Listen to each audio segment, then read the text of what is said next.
Kita ke informasi lainnya, Bursa Efek Indonesia dikabarkan menunda aturan untuk menghapus kode broker pada saat jam perdagangan dimulai. Adapun penghapusan kode broker tersebut sejatinya akan dimulai pada 26 Juli 2021.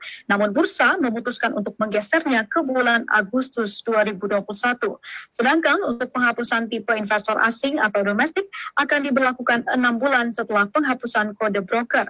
Sebelumnya, bursa menyebutkan bahwa penerapan penutupan atau menghilangkan kode broker dan juga tipe investor akan meningkatkan tata kelola pasar modal yang baik dengan mengurangi fenomena mengikuti pola perdagangan investor lainnya.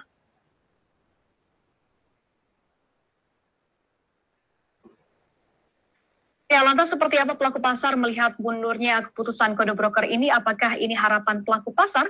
Untuk membahasnya kami sudah terhubung bersama dengan Rian Filbert, praktisi dari pasar modal. Halo, selamat siang Mas Rian. Halo, selamat siang Mbak Monika. Ya, selamat siang Mas. Kita ketahui BI baru saja memutuskan untuk menunda penghapusan kode broker ini. Seperti apa Anda melihat terkait dengan hal ini? Ya, baik. Saya sebagai seorang investor retail dan juga sebagai pelaku pasar modal yang sudah bergerak di industri ini selama 17 tahun sebenarnya, apapun daripada keputusan dari regulator dan juga bursa SRO juga menjadi suatu hal yang perlu kita apresiasi dan tentunya kita harus mendukung. Nah, ada beberapa hal yang perlu kita ketahui dengan baik bahwa sebenarnya dari sudut pandang positif dan negatif itu perlu kita ketahui. Pertama, kalau saya melihat dari sudut pandang positif, saya setuju kalau misalnya dihapus agar orang tidak ikut-ikutan dan juga tidak menjadikan suatu hal yang misleading. Kenapa? Karena dari investor pasar modal kita dari angkatan corona dari tahun 2020 ini meningkat cukup drastis. Dan saya yakin tidak semuanya memiliki edukasi yang baik, literasi terkait dengan pasar modal dan bagaimana cara menganalisa yang baik dan benar. Sehingga bisa jadi menjadi suatu hal yang mereka lakukan adalah ikut-ikutan. Broker mana nih yang beli saham mana? Wah, saya ikut beli ah. Lalu juga melihat kalau asing ikut biasanya naik. Nah, ini kan ada kata-kata biasanya, yang mana. Sebenarnya di satu sisi itu dengan diinformasikan. Nah, ini ada negatifnya ya. Dari ketika kita melihat dengan adanya disampaikan secara transparan, maka sebenarnya semakin transparan itu adalah semangat yang harus disajikan oleh SRO dan regulator. Semakin kita melihat secara tidak transparan, maka juga ada suatu celah yang terbuka di belakangnya. Jadi, kalau mendukung investor retail, maka kita lihat dari pengaturan fraksi, lalu juga dengan pembatasan juga mengeluarkan indeks, lalu juga memberikan notasi khusus, lalu juga dengan adanya penghapusan ini sebenarnya ini melindungi retail agar retailnya itu tidak misleading.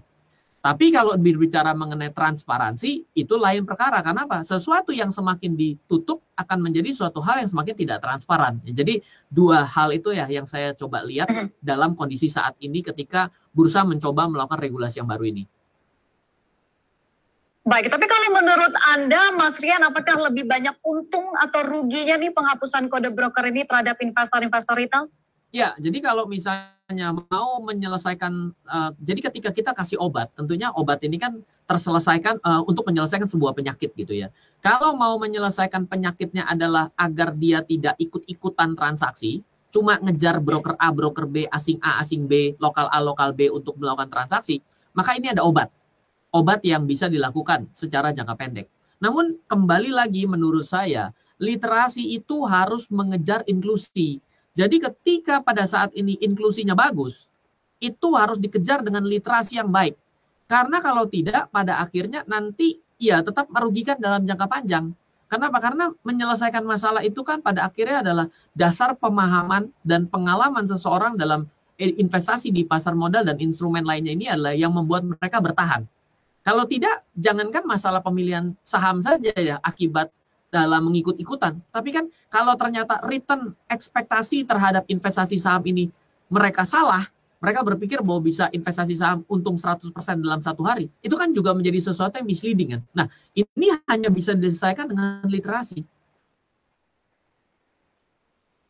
Oke, baik. Namun biasanya Mas Rian, begitu ya, seperti apa nih investor memanfaatkan informasi kode broker ini dalam bertransaksi saham, khususnya kalau kita lihat investor-investor retail yang ada di bursa saham kita? Ya, jadi mereka mengambil suatu hal yang ada di permukaan, yaitu tanpa sadar bahwa sebenarnya ketika ada broker A yang selalu terus melakukan transaksi, mereka berpikir bahwa itu namanya ada kemungkinan, tanda kutip ya, ada suatu kondisi market diangkat, ada suatu justifikasi seperti itu. Sebenarnya tanpa mereka ketahui, yang namanya transfer saham kan bisa saja terjadi dari broker A ke broker B dong. Nah, itu tidak bisa dia lihat secara jauh. Kenapa? Karena kalau mereka sudah bermain dengan volume dan pembelian frekuensi, maka seharusnya mereka bukan bermain dengan kualitatif, melainkan dengan kuantitatif. Nah, kuantitatif ini bisa dijaga, namanya adalah alur daripada distribusi dan akumulasi. Nah, tidak sampai sejauh itu, maka konsep yang digunakan untuk hanya melihat kode broker ini benar bisa menjadi misleading karena tidak didasari pemahaman bahwa sebegitu mudah dan murahnya untuk mentransfer saham dan uang dari satu broker ke broker yang lain. Baik, namun menurut Anda, Mas Rian, apakah penghilangan kode broker ini berpotensi nantinya untuk menurunkan nilai transaksi atau mungkin minat dari investor retail sendiri nih untuk berinvestasi di bursa saham kita?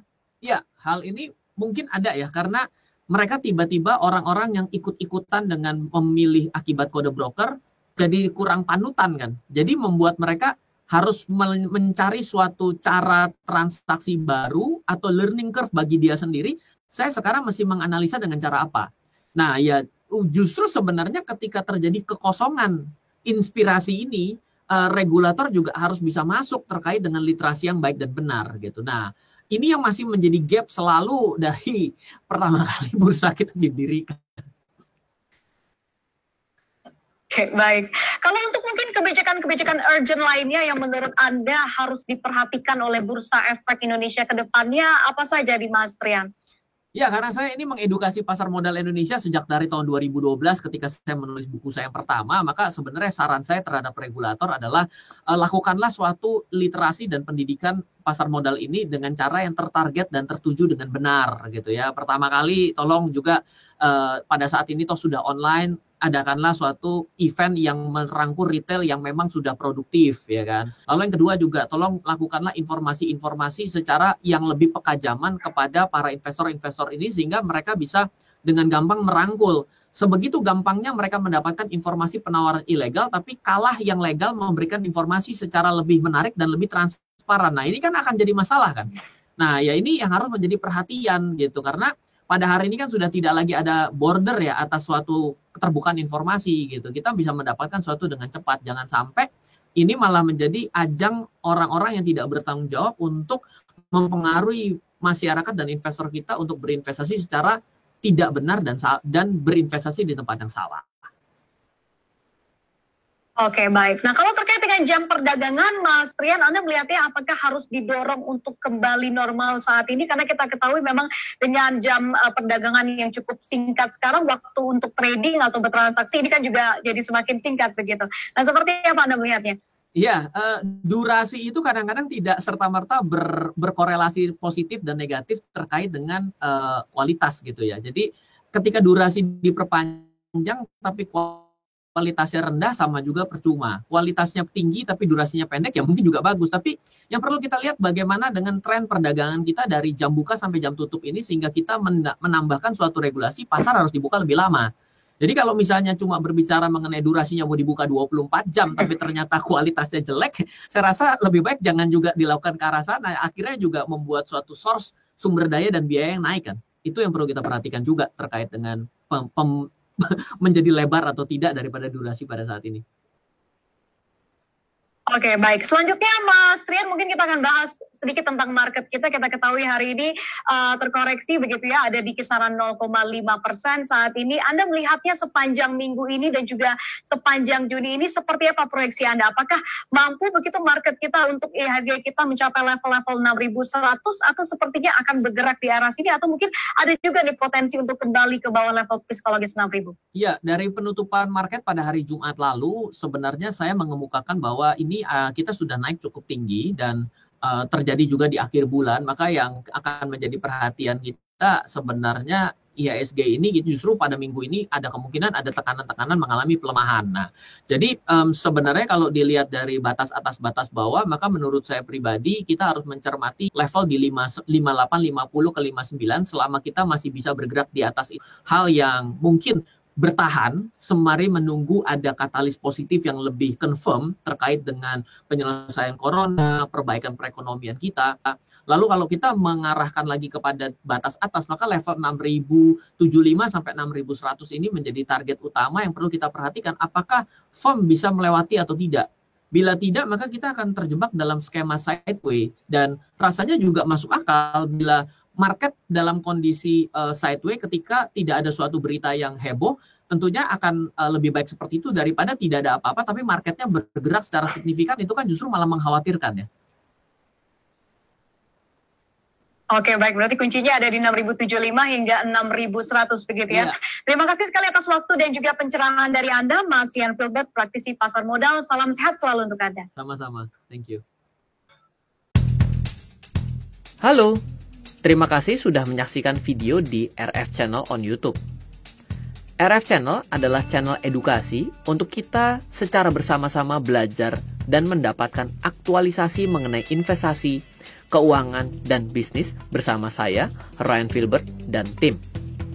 Add nomor WhatsApp saya di 0895 07 08 0789 0895 07 08 0789.